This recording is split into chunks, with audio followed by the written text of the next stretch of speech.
Bom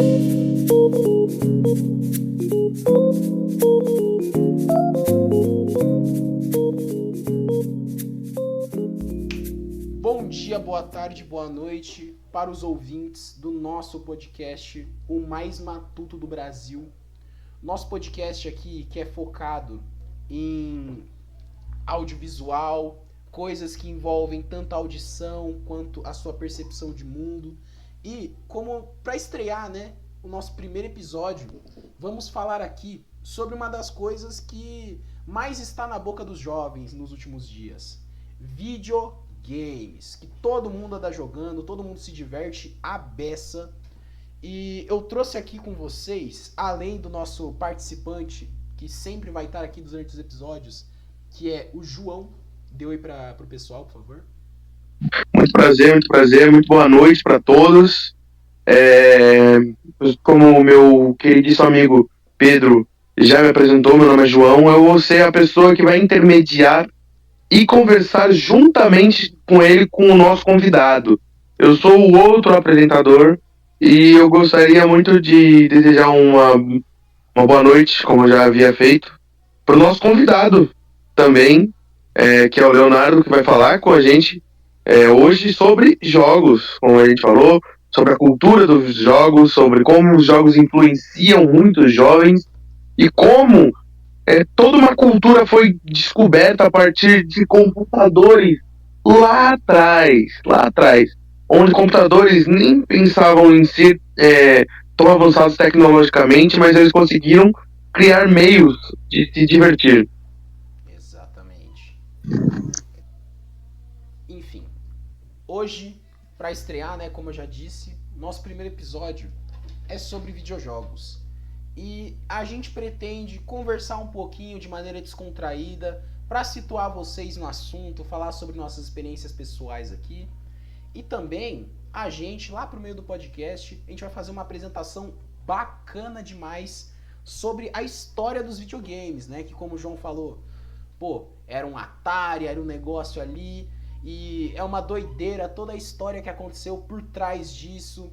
E quando eu descobri, quando eu tava pesquisando sobre isso, eu fiquei, embasbacado de verdade. É uma história realmente surpreendente. Enfim, eu vou fazer aqui uma pergunta para começar o programa, recentemente eu tenho gostado muito de assistir uns videozinhos sobre jogos, pessoas, fazendo aquelas jogadas maneiras, iradas, assim, que ele dá um pulo e mata 15 pessoas em um jogo de tiro, sabe?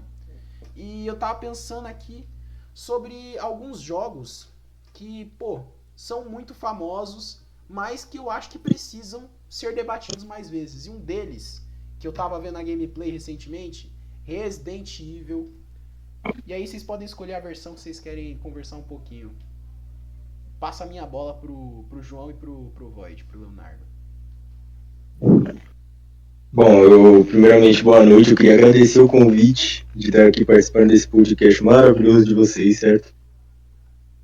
E, cara, você puxou um tema muito legal, Resident Evil, mas antes de falar de Resident Evil, eu gostaria de comentar um assunto que é curioso para algumas pessoas, de que ele não foi o primeiro survival horror, apesar de ser o pai dos survival horrors, né? O primeiro survival horror foi lançado em 1989 para Famicom, ou Nintendo. E o nome do jogo foi Sweet Home.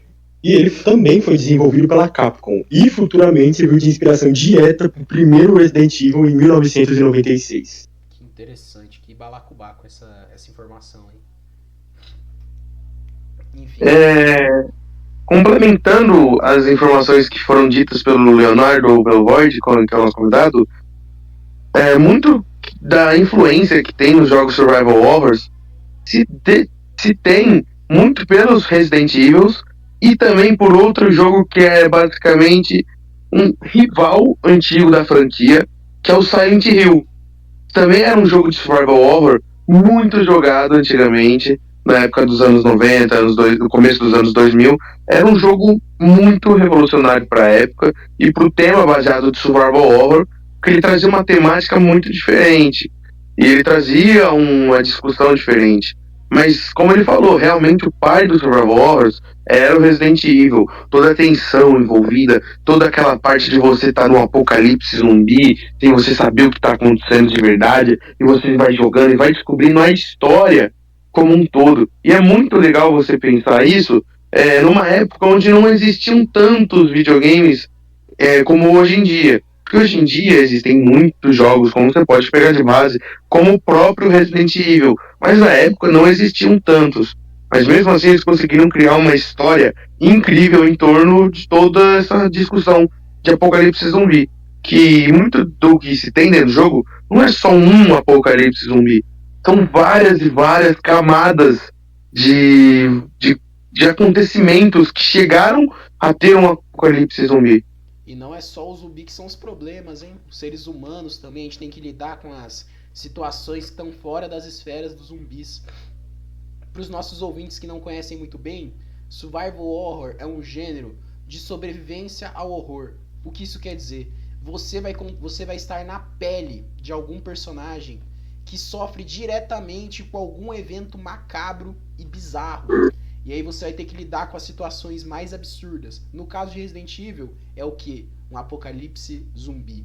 Que por si só já é um tema, olha, riquíssimo de informações e riquíssimo de possibilidades. Que, sinceramente, é um dos meus favoritos. Mas Resident Evil se consagrou, né? Sendo essa gigante no mercado de videogames. E essa gigante, né? Que serviu de inspiração para praticamente a maioria dos jogos que vieram depois dele, tá? Foi um dos jogos mais impactantes, assim. E eu queria muito poder ter uma máquina do tempo para ver a reação das primeiras pessoas que tiveram contato com o primeiro Resident Evil, porque o primeiro Resident Evil, pra época dele, ele é assustador, ele é muito bem feito. E definitivamente pegou muita gente de surpresa. Exatamente. E complementando o que o João tinha falado sobre Silent Hill, tanto Silent Hill quanto Resident Evil são survival horrors maravilhosos que têm as suas tendências a ser diferentes. Como, por exemplo, se você é uma pessoa que gosta de um survival horror mais pé no chão, que você é um cara normal, definitivamente Silent Hill combina mais. Afinal, você passa o jogo inteiro combatendo as criaturas com um pedaço de madeira. Enquanto Resident Evil já te coloca na pele de um cara extremamente habilidoso, com armas até os dentes, e essa é a diferença entre os dois, em específico. E para as pessoas... Uma coisa também que a gente tem que falar é que muitas pessoas, elas às vezes confundem um pouco de terror com horror. Por exemplo, survival horror não é especificamente voltado pro terror. O horror em si é algo que te dá nojo, te dá repulsa, ou faz você ficar pensativo naquilo. Às vezes o gore é adotado num filme de horror, mas muitas vezes o gore não é adotado num filme de terror, por exemplo. Agora um terror é algo mais psicológico, algo que te faz pensar, algo que deixa, tipo, com medo. E é isso que é muito interessante, porque justamente como a gente estava comentando aqui, a diferença entre o Silent Hill e o Resident Evil. Porque o Resident Evil é um jogo mais de horror e ação. Que você, como o Leonardo falou, você tem armas, você é uma pessoa habilidosa, você tem como se defender. Agora, no Silent Hill, você é uma pessoa comum que não tem treinamento, que não sabe o que está acontecendo, mas você está numa cidade fantasma. Que isso é uma sensação de terror. Uma é mais voltado para o terror e outra é mais voltado para o horror. Existem esses nichos e essas categorias dentro do próprio survival horror, que é muito interessante de se discutir, porque você pensa que não é só uma categoria, são várias categorias dentro de uma única só. São subcategorias, digamos assim. Exatamente. E uma das coisas que eu queria falar aqui pra vocês é, pulando um pouquinho de assunto, mas nem tanto. Vou falar aqui de duas coisas. A primeira, um dos jogos que serviu de grande ajuda para o gênero de terror com zumbis e apocalipse não cair no esquecimento, porque quando Resident Evil saiu foi uma febre. E foi uma febre tão forte que várias empresas começaram a fazer jogos com ideias repetidas e jogatinas iguais. Ou seja, virou um tema saturado no mercado.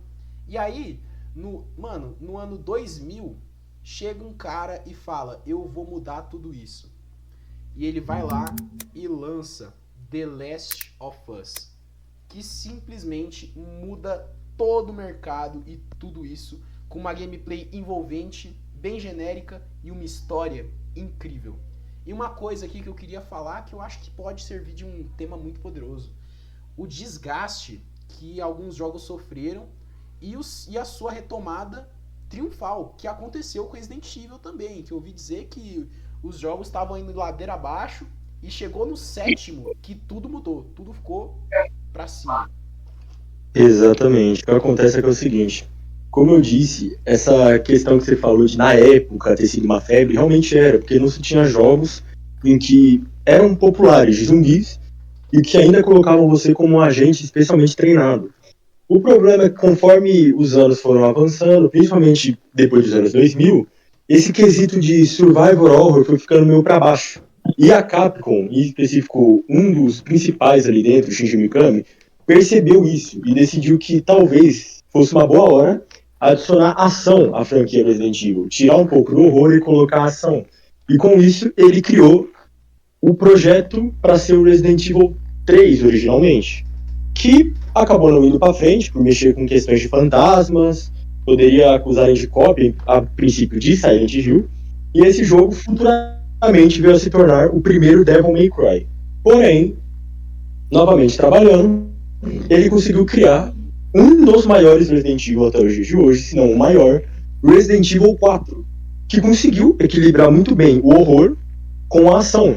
O problema foi os dois jogos que vieram depois, que eu vou deixar pro João falar. Sim. Como ele falou, o Resident Evil 4 Alpha não era nem um beta, era um Alpha. Foi uma versão que serviu muito de base para fazer o Devil May Cry. Foi outro jogo completamente diferente, que eu até poderia comentar, mas como ele falou, eu vou comentar agora sobre os dois jogos seguintes do Resident Evil 4, que foram os Resident Evil 5 e 6. O Resident Evil 5, quando ele chegou num nível que era, tipo assim, todo mundo via Resident Evil e pensava, Resident Evil é uma série de terror, mas também é uma série de ação. Ela consegue intermediar essas duas coisas. É uma série que você consegue, tipo, por exemplo, sentir medo ao mesmo tempo que você se diverte. Tendo um tiroteio, tendo uma perseguição, e você tá armado e você precisa atirar num zumbi atrás de você. Todo mundo via Resident Evil desse jeito. Era uma série tanto de terror, horror e ação, mas que conseguia muito bem equilibrar as coisas. Os 3 jogos anteriores a ele, foram Resident Evil 4, Resident Evil 3 e Resident Evil 2, foram muito bons em todos esses aspectos. Eles desenvolveram bem a história, desenvolveram bem o horror, desenvolveram bem o terror e desenvolveram muito bem a ação. E era tudo muito explicado. Como, por exemplo, no 2 você controla o policial novato Leon, que estava indo para a cidade para se tornar um policial de fato. Tanto que a trama se desenrola com ele chegando lá, na cidade de Raccoon City, e tá tudo estranho, porque tá acontecendo um apocalipse zumbi, e é explicado o terror, é explicado o horror, é explicado a ação, porque você tá dentro de uma delegacia, e tá tudo um caos, porque tá tudo começando. E o 3 é a mesma coisa, porque ele se passa ao mesmo tempo que o 2. Você controla outra pessoa no 3, você controla Jill Valentine, que é uma agente da STARS, que é uma das divisões de polícia, que é perseguida por um Tyrant, que um Tyrant é uma variante que é explicado dentro da série do jogo. E você é perseguida por ele e você tem que fugir dele. Ou se quiser, você pode combater. E, de novo, é explicado o terror, o horror e a ação. No 4, a mesma coisa. Você tem que resgatar a filha do presidente num vilarejo na Espanha, onde ninguém conhece nada. Aí é um culto de um cara chamado Sadler, que ele vai e ele infecta os fiéis dele com um parasita chamado Las Plagas. E, de novo, é novamente explicado o horror, o terror e a ação. E a Capcom fez muito bem esses 3 jogos. Aí chegou no 5, todo mundo já esperava o quê? que seria um jogo equilibrado. Seria um jogo que teria explicação para o terror, uma explicação justa para ação e muito mais para o horror. Mas aí chega o 5, você vai controlar Chris Redfield, que é irmão de uma protagonista dos jogos anteriores, que era a Claire, que era a protagonista do 2. E você controla ele nesse jogo. Só que quando ele lançou, todo mundo percebeu que ele não tinha terror. Ele não tinha muito horror. Ele só tinha ação. Ele era um jogo de ação. E não era um jogo de ação bem feito. Ele era um jogo de ação, muitas das vezes, muito mal feito. Parece que ele foi feito às pressas.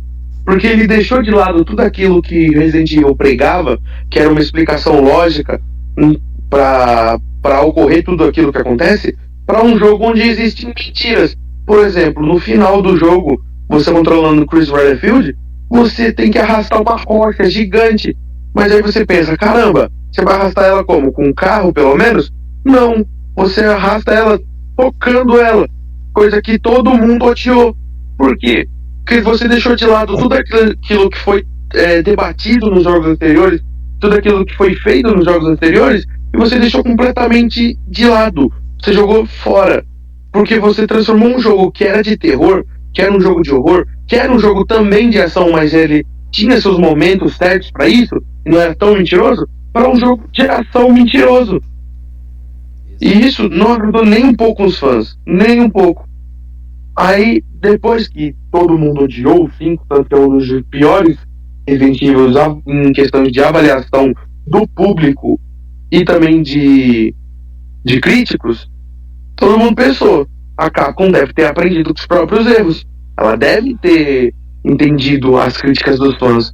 Só que aí eles lançaram um jogo que é muito criticado, que foi o Resident Evil 6. Só que o 6 ele ainda tem base de fãs, porque ele tem motivos, só que ainda assim ele é um jogo muito criticado. E eles lançaram o Resident Evil 6 com a mesma coisa. Só que eles lançaram pelo menos o 6 com uma inovação que não tinha antes na série. Que até hoje eu não vi em nenhuma outra série de videogame, não sei se tem, que são várias campanhas com vários finais diferentes, podendo controlar os dois protagonistas. São 4 ou 5 campanhas, cada uma com 2 protagonistas. E você pode controlar cada um dos dois. Isso foi, pra mim, uma inovação muito bacana. Eu achei legal. Porque você tinha um motivo pra tudo. Por exemplo, você tinha a campanha do Leon, que era uma campanha mais de terror do que das outras. Mas ainda assim, era uma campanha com muita ação. Com muita ação, mas era a que mais tinha terror. Você tinha a do Chris, que era uma campanha praticamente só de ação. Aí você tinha a campanha do filho de um dos antagonistas dos jogos anteriores, que é o filho do Wesker. Só que a campanha dele, pra mim, é a melhor. Porque como eu falei, Resident Evil tem uma base que é horror, terror e ação, equilibrados. E a única que consegue mais ter equilíbrio entre todas as outras é a campanha do filho do Wesker. Porque ela tem uma perseguição, ela te dá um terror, um pânico, ela tem um horror envolvido e ela tem a ação.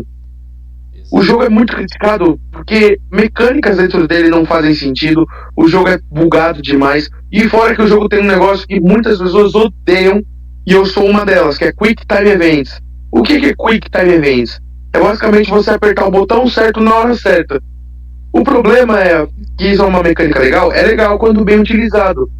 O problema é que o jogo utiliza isso pra qualquer coisa e toda hora. Exatamente. Tem uma franquia, aliás, muito boa, que usa dos Quick Time Events de maneira maravilhosa, que é God of War.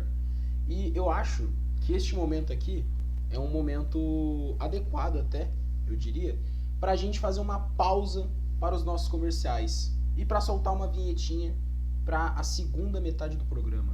Solta a vinheta, por favor.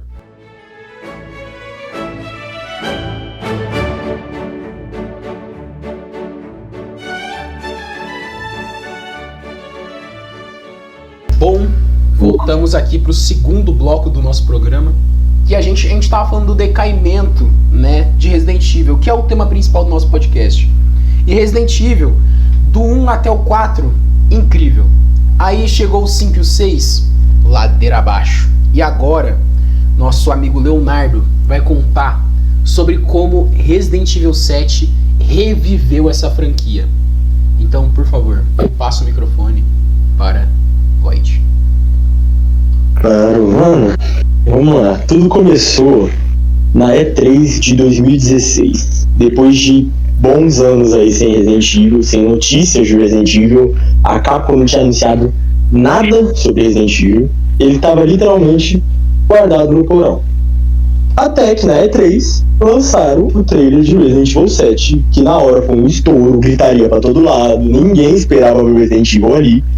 E o mais que chocou a galera assim foi que em menos de um ano ele ia lançar. Faltava meses pra ele lançar. Nisso, ele lançou, veio com muitas qualidades, ele de fato reviveu a franquia. Porque o maior problema que tiveram foi o quê? O quesito da ação. Eles quiseram colocar ação, o que não é um problema. Afinal, a nossa geração é muito mais chegada em um Call of Duty, um Fortnite, um Rainbow Six, jogos de ação, do que um jogo de terror. Então a ideia deles foi boa. O problema é que eles não souberam aplicar, como por exemplo The Last of Us soube aplicar. The Last of Us tem muita ação, mas também tem muito do terror. Nisso, eles lançaram o Reset, que trouxe de volta o terror que tinha antigamente. Afinal, mesmo hoje em dia a galera sendo mais do tiro, da ação, muita gente queria sentir o que a galera do 1 sentiu. Então eles trouxeram esse terror de volta, e do jeito que estava naquela fase, muito FPS, muito Call of Duty, eles decidiram implementar a primeira pessoa na franquia pela primeira vez, junto com um protagonista que era novo e que era completamente diferente dos outros. Porque os outros, como eu disse anteriormente, eles eram agentes extremamente treinados. E nesse caso, você é só um cara que tá vendo sua vida, sua esposa desapareceu e você vai atrás dela numa casa isolada na Louisiana, nos Estados Unidos. O jogo teve muito acerto, principalmente nesse quesito de terror e a ação muito bem misturada, tendo muito mais de terror do que ação. A ação é bem limitada, eles souberam controlar. Diferente do que eles fizeram poucos anos depois com Resident Evil 8, a sua continuação, que conseguiu dar aquela equilibrada, mas deixou muito a desejar. E também, basicamente, já entregou o porquê que esse jogo foi feito, né? Com as semelhanças que ele tinha com o Resident Evil 4. E temos que falar também dos remakes. E teve o remake do 2, teve o remake do 3 e teve o remake do 4. Que, no quesito dos remakes, eu deixo pra alguém que é mais fãzinho dos remakes aí, né? Tirando o 3, porque quem é fã do 3 é louco. João. Certo. Muito do que ele falou é verdade sobre como o Reset e Re8 reviveram a franquia.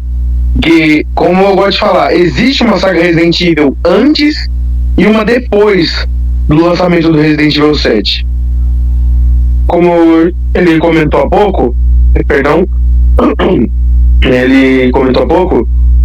Reset inovou e trouxe melhorias absurdas para a franquia que muito não se tinha há tempos, que era o quê? O terror e era o equilíbrio. Reset trouxe isso. Com isso veio o Re8, como ele falou, não conseguiu equilibrar bem. Mas aí a Capcom pensou na seguinte coisa: ao invés de tentar criar novos jogos, por que eu não relanço os jogos que já fizeram sucesso? Com isso, eles tiveram a brilhante ideia, na minha opinião é brilhante porque eles acertaram muitas das vezes, mas erraram também no meio, de lançar remakes das séries clássicas.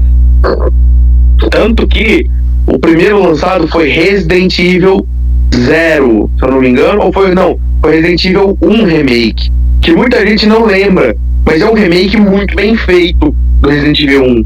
Quem joga fica abismado, porque é o 1, só que muito melhor, com gráficos melhores, mecânicas melhores, tudo atual. Ele não foi tão comentado assim, mas ele foi um bom jogo, a crítica gostou.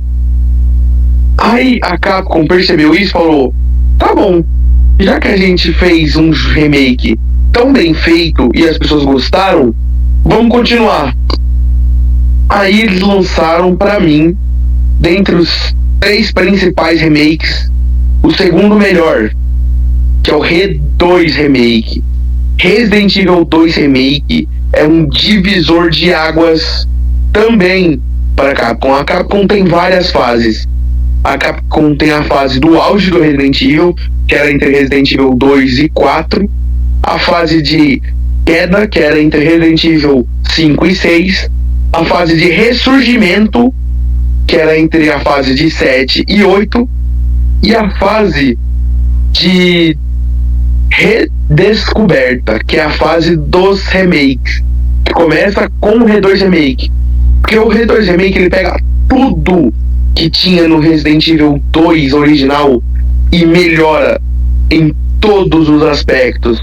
E o R2 Remake é um dos melhores jogos já produzidos pela Capcom. Ele pegou o Resident Evil 2 e ele trouxe para os tempos atuais, com gráficos atuais, mecânicas atuais. Ele é um jogo completamente diferente. Tanto que um R2 Remake era um jogo de cenários, onde você avançava pelos cenários para você ver o que está acontecendo. Já o R2 Remake, ele é um jogo de terceira pessoa. E mesmo assim ele consegue trazer para você a emoção, o terror, o horror e a ação.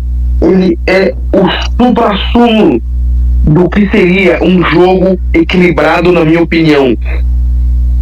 Ele é um jogo muito bem feito na parte de terror, um jogo muito bem feito na parte de ação, e um jogo muito bem feito na parte de história e horror. É um jogo maravilhoso. Tanto que você tem a mecânica das duas campanhas, cada um com dois caminhos. Você controla tanto o Leon, tanto a Claire. Você tem os caminhos A e B. E cada um desses dois você vai ver uma visão diferente. E é muito bom. É muito bom. O R2 Remake é um jogo que foi a fase de redescoberta da Capcom. Ele foi muito bom. Todo mundo amou. Só que aí, a Capcom, eu não sei o que aconteceu, que ela já estava fazendo muito dinheiro de novo, ela já estava no auge de novo, ela estava com jogos bons, estavam elogiando a Capcom, e ela anunciou o remake do 3, pouco tempo depois do que o remake do 2 saiu. E as pessoas ficaram eufóricas, porque muitas das pessoas que são fãs de Resident Evil têm o 3 como seu preferido, por toda a questão do Nemesis, toda a questão do 3 ser um jogo semi-mundo aberto pra época, que era um jogo muito bom, era um jogo que mudou muito da franquia e usou muito, se usou muito do 3 como base. Enfim, pensaram, caramba, se no 2, que claro, era um bom jogo, mas ainda assim as pessoas achavam que ele era pior que o 3, fizeram o que fizeram, melhoraram o jogo num nível absurdo, pensaram assim, imagina o 3. Enfim. Exato. Lançou, né? Uma coisa que eu acho legal falar é que esses últimos anos a gente teve várias franquias sendo revividas. E revividas de modos muito inusitados. Como o João falou, Resident Evil 2, ele pega a gameplay do original, que é uma coisa, e faz em terceira pessoa, que é outro tipo de gameplay, no remake. E isso é muito interessante porque aconteceu uma coisa muito parecida com God of War. Que God of War é uma história que acompanha, né, um espartano que vende sua alma pro deus da guerra. E aí tem toda uma treta que se seguem por 3 jogos até ele derrotar todos os deuses do Olimpo, né? Se trata sobre mitologia grega, muito interessante, aliás, muito interessante mesmo. E o jogo, ele acabou, tipo, God of War ele parou em 2008, eu acho, com God of War 3. E quando acabou God of War 3, a gente passou muitos anos sem nada, sem nenhum avanço, sem nenhum jogo sobre o Kratos, nem nada. E os fãs, eles estavam ficando muito tristes, porque era aguardado que o Kratos ele fosse para outras mitologias, porque já tinha coisa sobre isso. E depois de muito tempo, sai God of War de 2018, que ganhou o prêmio, né, de melhor jogo do ano. E é um dos melhores jogos, é uma das melhores... como é que eu posso falar isso? Mas é uma das melhores formas de você revitalizar uma franquia. E isso me lembra, isso daí me faz pensar muito sobre como eram os jogos antigamente. Porque antigamente, os primeiros passos para os videogames começaram lá na década de 40 e 50, com os experimentos para os computadores, engenharias. Os videogames não eram para ser tipo jogos divertidos, eram para ser máquinas de guerra, porque a gente está pegando um período lá que visa o quê? A Segunda Guerra Mundial e a Guerra Fria. Então, um dos primeiros jogos que existiram foi o Tennis for Two e o Space War, que são joguinhos bem clássicos, assim, que é em 2D, que você bate uma bolinha, que você é uma navezinha que tem que destruir outras coisas. E aí, os jogos, eles evoluíram tanto que na década de 70, um dos maiores fenômenos era os arcades, que eram lugares específicos que pessoas iam para jogar videogames em umas caixas muito grandes. E tinha diversos jogos, tanto que foi aí que diversas empresas que são muito conhecidas no mercado de hoje fizeram, né, seus primeiros passos. A Nintendo começou por onde? Começou por aí, né? E aí, se não bastasse essa febre nos anos 70 dos jogos... Bom, também, né, Pedro? Oi? A própria Capcom começou nos arcades. A própria Capcom. Tanto que os arcades estão vivos até hoje. Tem jogos saindo para os arcades até hoje. E é muito interessante isso. Que a própria Capcom começou nos arcades, etc.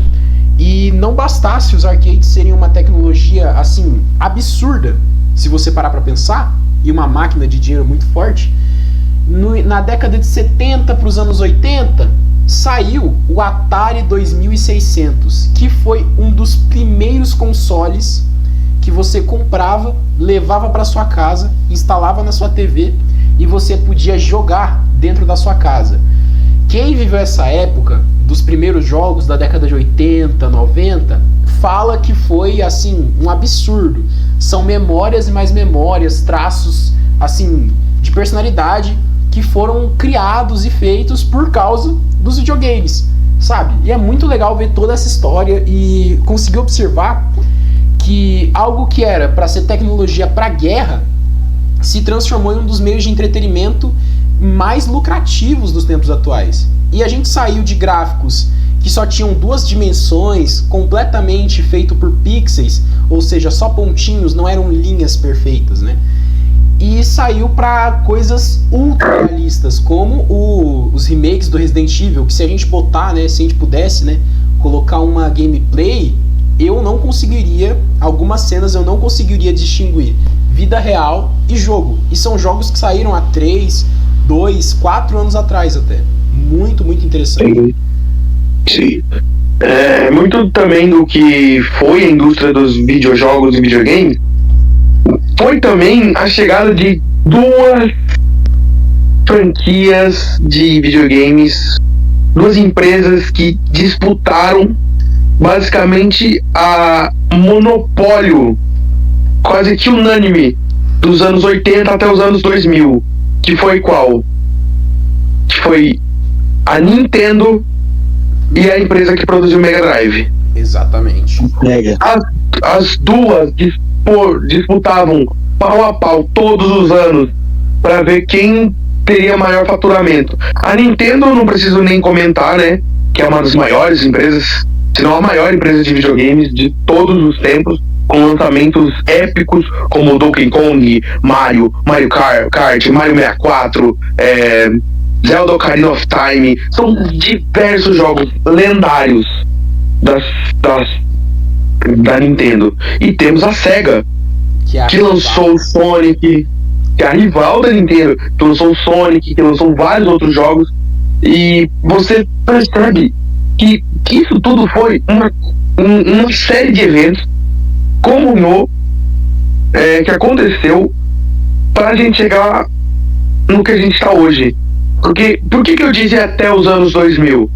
Porque a partir dos anos 2000 nós tivemos uma hegemonia de 2 outras empresas que já existiam antes, porém só tiveram a ideia de ter um videogame nos anos 2000, que são a Sony e a Microsoft. Que hoje em dia são são as maiores do mercado, né? A Nintendo, mesmo sendo muito famosa e gigantesca, a Sony e a Microsoft é quem domina o mercado atual dos videojogos. Sim. Exato. Interessante você ver que a Sony vem da Microsoft, que já era uma empresa especializada em computadores, essas coisas. A Sony foi a que teve menos, como pode dizer, menos apoio para iniciar um projeto de videogame, já que eles literalmente fabricavam DVDs. Exatamente. E é muito... DVDs, câmeras. A história da Sony é muito interessante, que se eu não me engano foi eles trabalhavam pra Nintendo, e aí na época do lançamento do Super Nintendo, né, se eu não me engano, eles estavam trabalhando pra Nintendo e aí eles queriam, né, fazer uma plataforma pra eles mesmo, não sei, mas eles romperam o próprio contrato que eles tinham com a Nintendo e fizeram uma jogada muito arriscada, lançando um videogame próprio, que não usava mais cartucho, porque os videogames antigamente usavam cartuchos, que eram quadradões assim que você plugava no seu console e você conseguia jogar qualquer coisa. E era bem grande, dava muito trabalho, geralmente falhava, não era muito bom. E aí o que eles fizeram? Implementaram o sistema de CDs. E, quando eles fizeram isso, o mundo abalou por completo com o PlayStation 1 e é um dos videogames mais falados até hoje, um dos mais clássicos, assim. Isso foi uma jogada genial. Agora você fala, seu viado. Isso foi uma jogada genial da Sony, porque a Sony ela era especializada justamente em CDs. Ela era uma empresa especializada em CDs. Aí você vai e lança um próprio videogame que é inovador, porque só ele tem o sistema de CDs e você muda completamente o cenário mundial. Exato. Eu acho que a gente já conseguiu... Você quer terminar aqui, fazer sua última observação? Sobre... Bom, a última coisa que eu ia falar é que irônico pensar que a empresa que menos teve apoio para iniciar videogames, que é a Sony, até os dias de hoje teve o console mais vendido de todos os tempos, que é o PlayStation 2, né? Exatamente. E é muito engraçado olhar para essas coisas e ver como o mundo ele é uma caixinha de surpresas e dá voltas. Enfim. Pode fazer a sua finalização também, perdão aí. Minha finalização é muito o que ele falou, que é do PlayStation 2. O sucesso dado pelo PlayStation 2 é muito tido pela pirataria. Porque o PlayStation 2, ele foi um videogame que ele foi lançado muito caro em alguns países, e com a pirataria ajudou muito na venda de PlayStation 2. Muito mesmo.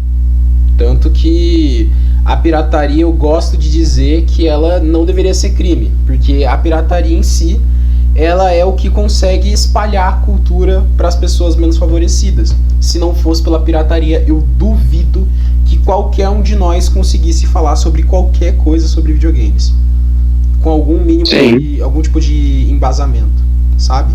Então, a gente entraria em outro tópico que a gente poderia ter falado nesse episódio, mas quem sabe para uma parte 2 desse próprio episódio, fazer, né, um segundo movimento, falar agora um pouquinho mais sobre outras coisas. Enfim, esse foi o primeiro episódio do nosso podcast. Falamos um pouco sobre Resident Evil, falamos bastante sobre Resident Evil, já que era o nosso tema principal, né, um dos jogos que está sendo muito falado, está na boca da garotada, e a gente queria dar esse adendo especial para Resident Evil, que é uma franquia que eu acho que todo mundo aqui ama muito. A gente também falou um pouquinho sobre a história dos jogos, as campanhas que fizeram, como tudo isso daí começou, as empresas, o marketing, tudo isso. E olha, um episódio muito legal de ser gravado, hein? De verdade. Enfim, por hoje é só isso. Então eu vou aqui me despedindo. Eu, Pedro Henrique de Lima, dou adeus. O João Pedro Campos Bonazzi também dá um grande boa noite. Uma boa noite a todos que assistiram, muito obrigado. O Leonardo Voigt também dá um grandíssimo boa noite. Isso mesmo, obrigado pelo convite aí, certo? Perfeito. Você vai aparecer em mais um episódio, hein? Tô falando. Lógico, eu sou o melhor. Exato. O melhor convidado. Enfim, muito obrigado aqui, ó. Um beijo especial, muito carinho pra vocês. E dormir hoje para acordar amanhã. Tchau, tchau.